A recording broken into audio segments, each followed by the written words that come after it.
I'm talking about waking up the God inside of you. I'm talking about when our people are put in situations of adversity, that's when we shine the best. Under pressure, that's when we turn into black diamonds. Peace world, how's everybody out here, man? We here at Atlanta, the Black Power Awards. This is Kid Life Productions. I'm Knowledge of God, and we got one of the masters out here, Mfundishi. Peace to the God. How you doing? It's a pleasure, brother. The excitement is good. It's an honor to be here. We are here at the first Black Power Award. How do you feel, to see that, the people were able to come together and put this nice event together? Well, it's something that I teach, and it's called operational unity. And sometimes we have to put some of our minor differences apart so that we can come together in operation. That's what our enemy does. Our enemy don't like each other, but they come together to deal with us. See, and we as African people have to learn that. So this I love this. I mean, if you see here, people are getting awards who are Christians, who are Muslims, nationalists, all works of life.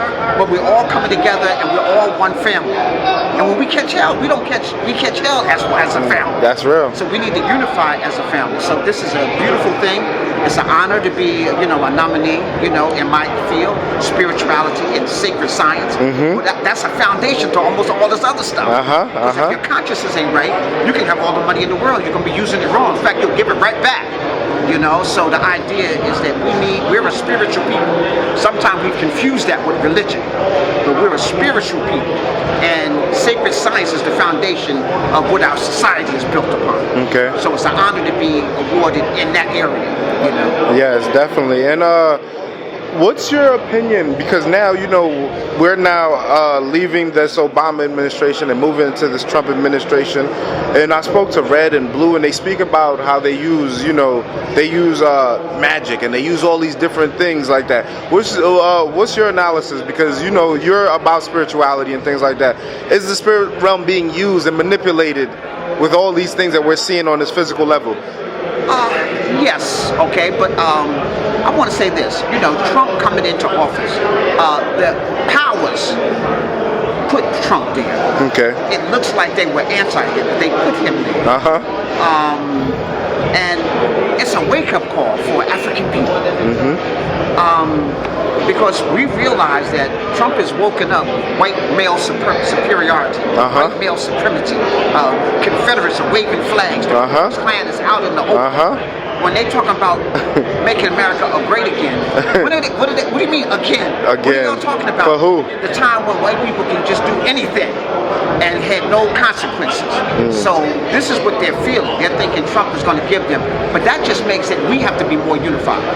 So I look at this as a golden opportunity for African people to be more unified than we've ever been under the circumstances. Because we realize the government is not going to do it for us. We realize we have no friends. That we have to be our own best friend. And we're not looking for some jobs. We need to be great entrepreneurs. We're not looking for Trump to give us some minimum wage jobs. We need to be building and constructing our own communities and taking charge. And I think this is a catalyst. So this is a great networking opportunity because here you have some of the best Africans who are move makers and shakers. You see, the people who are getting awards here are not people who are philosophizing and just making videos. These people are doing the work. So it's an honor to be here with African people who are doing the work in all the fields so that we can network and come together. So I'll be looking forward to this every year.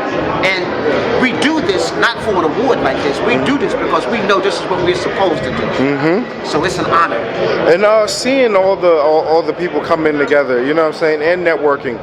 A lot of the times when I watch videos and everything, we always ask about solutions and things like that. The elders and the youth coming together and everything like that. How can we take what we got today to continue to push forward?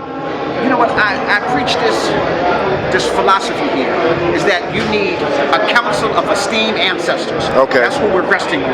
That's who's on your shirt. Okay. Yes. Okay. Yes. They laid the foundation.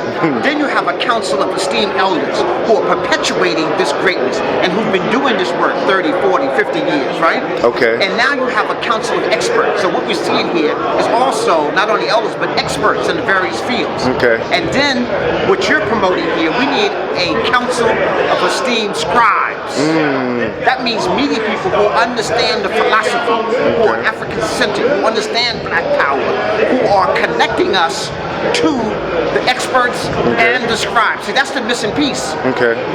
We got these experts all around the country, but we're not connected to. We need a media that connects us to the experts and to these elders so that we can perpetuate this. And so that means the masses of the people get built up. Okay. So that's what I'm looking for out of something like this. Okay, okay. A media to come up to connect us to the experts and the scribes so that we can continue the greatness that our ancestors set down. What's your opinion? Because December 18th, NETER has been promoting this upcoming debate with the Amun-Ra Squad and Young Pharaoh and everything like that. And some people say debating, it's divisive, it's not helping, but some people feel like, it's another educational tool. What's your opinion on debates, and do you think that we could use this to continue to help build us? Okay, I'm anti the debate. Okay. I think that this is silly. I think that we've already put to bed that the MEDU lecture can be trained. I teach it on the university. I know. I sat at the feet of Diop. I sat at the feet of Sister Riketi Amen. I sat at the feet of the founders of ASCAT. In fact, almost everything that we know of greatness is as the result of the MEDU lecture. In fact, you wouldn't even know the word was MEDU lecture if you couldn't translate it. Translate it, I understand. Okay, you see what I'm saying?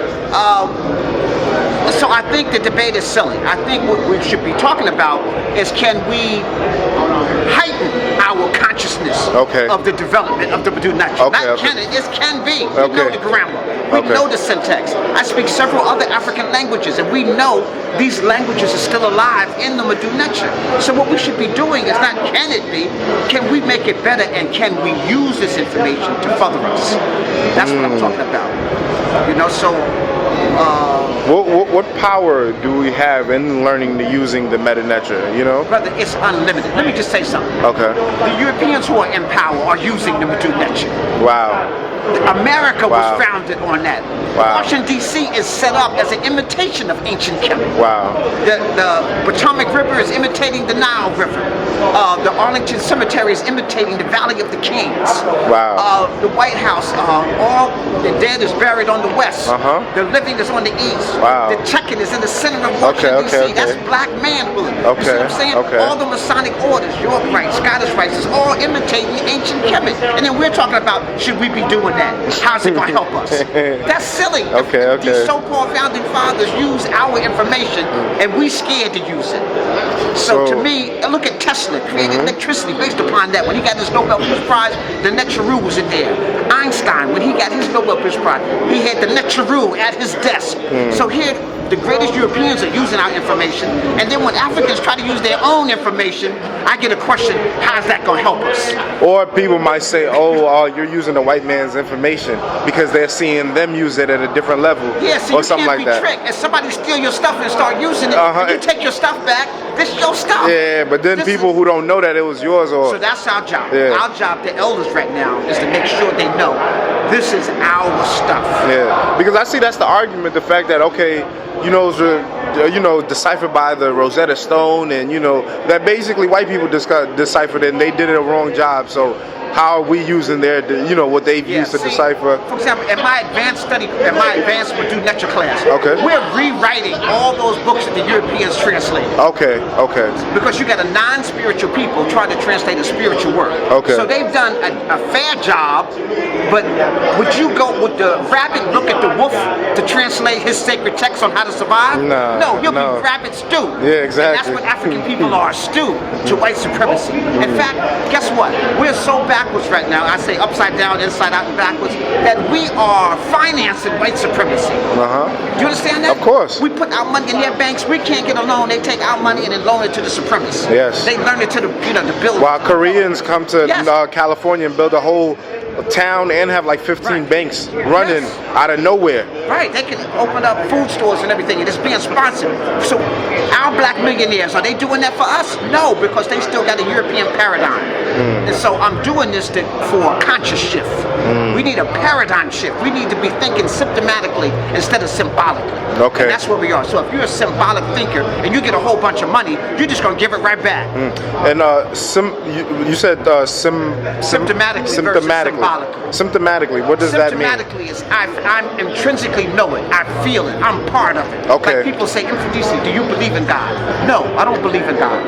I am God. I feel it. It's in my veins. Okay. I move objects with my hand. I know it. You see what I'm Okay, saying? okay, I don't okay. believe in that. Belief is something somebody got to convince you about. That's real. And then you can't produce nobody that's any of those religious books because it's a belief system. When I'm talking about ancient Kemet, when I'm talking about that, I can take you there today. We can get on a plane today and I can take you to Ursa Ma'at, Stephen Rock. I can take you to, the Tekket. The tombs, the graves, the history. River. It's alive. Yeah. Touch it. Yeah. Feel it. That's symptomatic. Okay, symptomatic is I understand the symptoms that lead towards greatness. I understand the symptoms that lead towards taking control of your destiny. Okay. Symbolic, see, racism can only exist through symbolic thought. Okay. I never met you, but I don't like you because I heard you got an afro. That's silly, see? But that's ruling the world, that attitude. Yeah. Look, all the wars are based upon religion and things of that nature. That's symbolic thought. We're fighting over some stuff that don't even exist. That's real. How unreal is that? Yeah. So it's not a choice. Symptomatic thought versus symbolic thought. So when I teach even the MEDU NETER, I teach it from a symptomatic perspective. Okay. I want you to intrinsically know it and feel it. You're not just regurgitating what Mfundishi said. So in a sense, that teaching kind of like awakens something that's already inside of you, in a sense. Yes, sir. I tap right into your pineal and pituitary. That is so and dope. And then allow you to tap into the cosmos.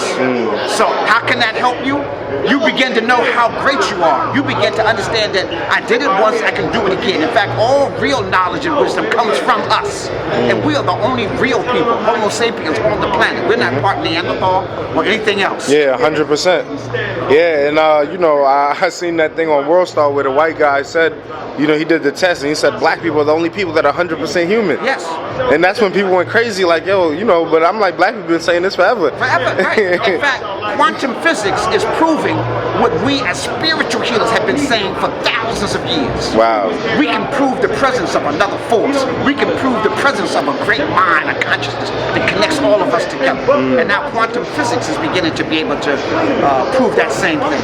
What do you think about the shift that religion is doing where now they're becoming so-called more scientific and they're adding all these different things? That's to fake you out.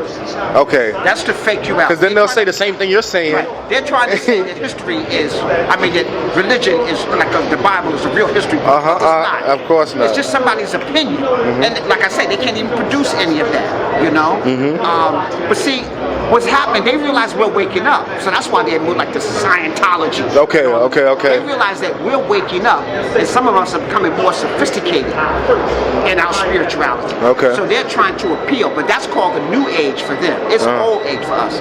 You see, the Piscean age was the age of control of the mind. Most of your religions was created during that time period. Okay. We're now moving into the Aquarian age, where now information is really important. Let me see you prove that, brother. Let me see the concept. Let's go to the root of that. So that's why symptomatic thought is going to be so powerful. Speaking on that though, right? Looking at us moving into the Aquarian age, all this information coming out, does it get to a point now where people actually become somewhat more ignorant in a sense because so much information is out that no one's doing? What I said about the scribes?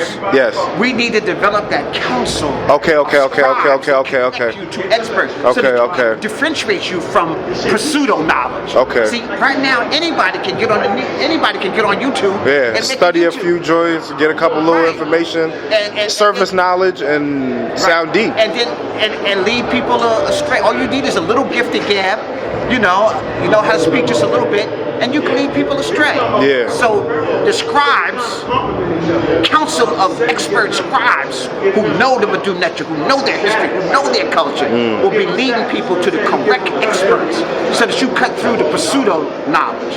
And that's kind of like going back to African ancestry. That's kind of how Africans did it in the beginning. Yes. Where they would have the elders and they would have the mind, and then they would you know, dictate what happens with the youth and things like that. See, I've never been impressed with mob rule. So that's what democracy is. Okay. Democracy is mob rule. Mob rule. We got hung with mobs. Okay. Mobs destroyed. I understand. Of course, everybody agreed. Don't make it right. You just got a whole bunch of ignorant people. Yeah. In ancient Kemet, you had these councils, the council of elders, the council of esteemed advisors, the council of experts. Okay. They put their hands into a divine priest, and then they made intelligent decisions that way. Okay. And if they can build buildings and create a society that we can't equal today, that's good enough for me. Yeah, I understand, definitely. And one last thing I wanted to ask you is just going back to looking at all the information that's out here now.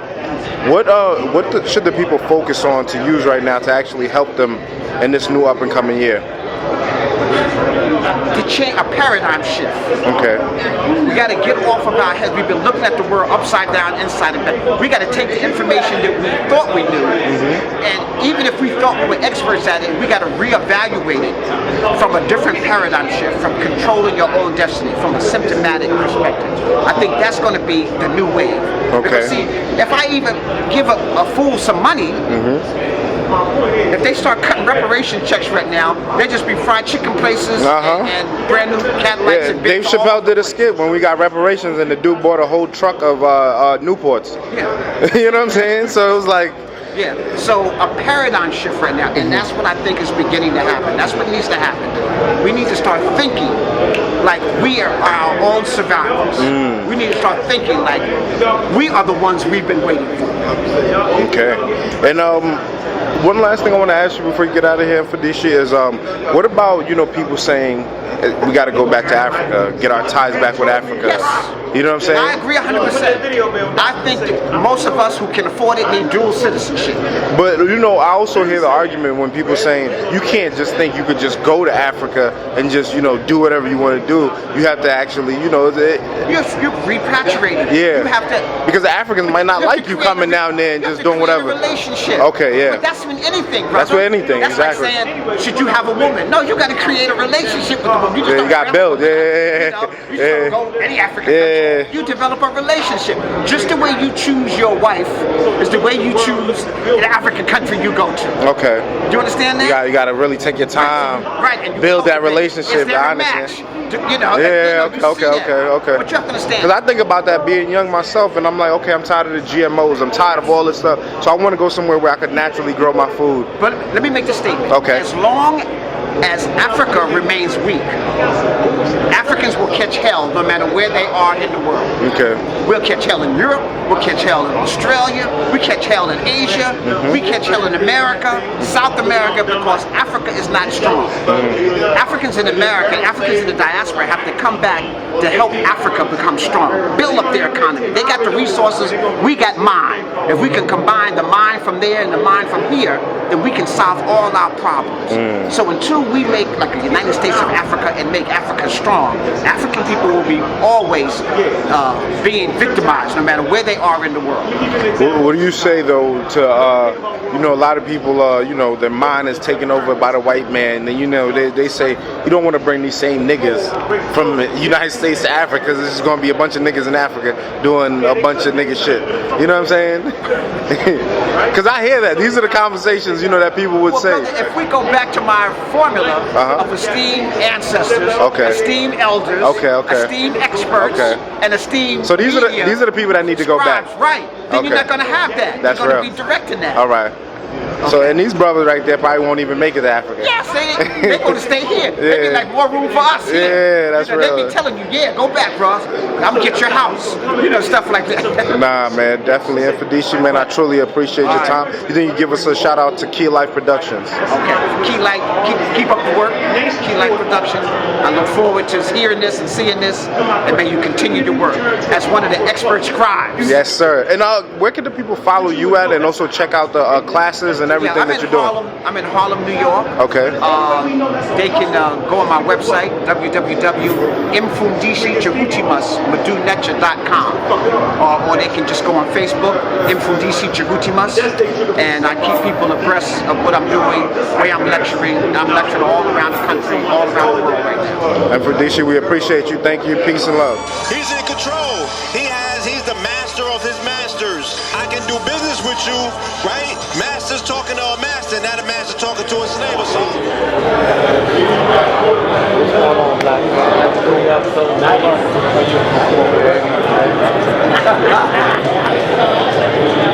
Great Baba. Professor Smalls, you know we got you coming out February in the documentary. I got you last time when you was at the Lion of Junior. Remember?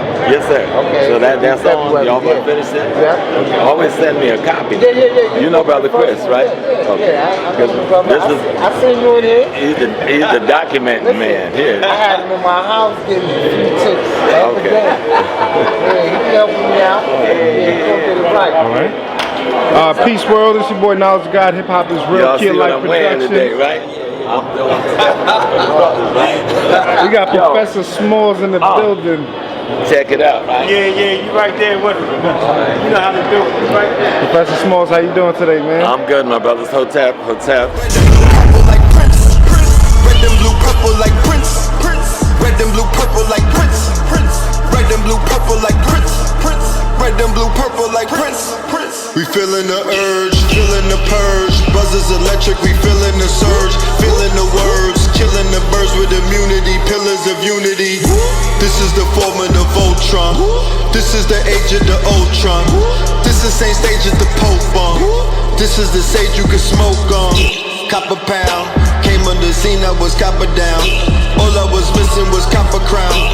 Summer 16, I turned copper brown. Look for revenge in the copper town. Capping New Jersey and copper crown. 21 guns, salute jumper sound. My power pieces, the crystals be talking, the cloth that be talking. King County clothing, yeah, king of New York. And I'm Christopher Walken, the missiles and balking. Tell me, who the real villain? The one crack dealing or oil drilling? You in my motherland and you killing all her children. Your dollars ain't backed by nothing, fuck your millions. I'll pop your cantaloupe, they'll poison the melons and feed them to your children. What you think is Thanksgiving? Yo, if I was there, I would've killed the pilgrims. Broke now, my forefathers fumbled billions, trillions. But I keep it trilling, cause my inner wealth never diminished. Far from gimmicks, niggas will spill the beans without spilling they Guinness. I won't stop till my neck froze, till my neck gold, till my whole set hold. When I cash checks, bank rolls, no stack, shit can't fold. Can't trust you, your man told. Sentence the greatest to the hellhole. They throw dirt on my name, but it never stuck like Velcro. Came back clean on them. Glock 9 got the infrared beam on them. I remember I was smoking with a bitch named Keisha. Game time, I was in the bleachers. Now it's fourth quarter.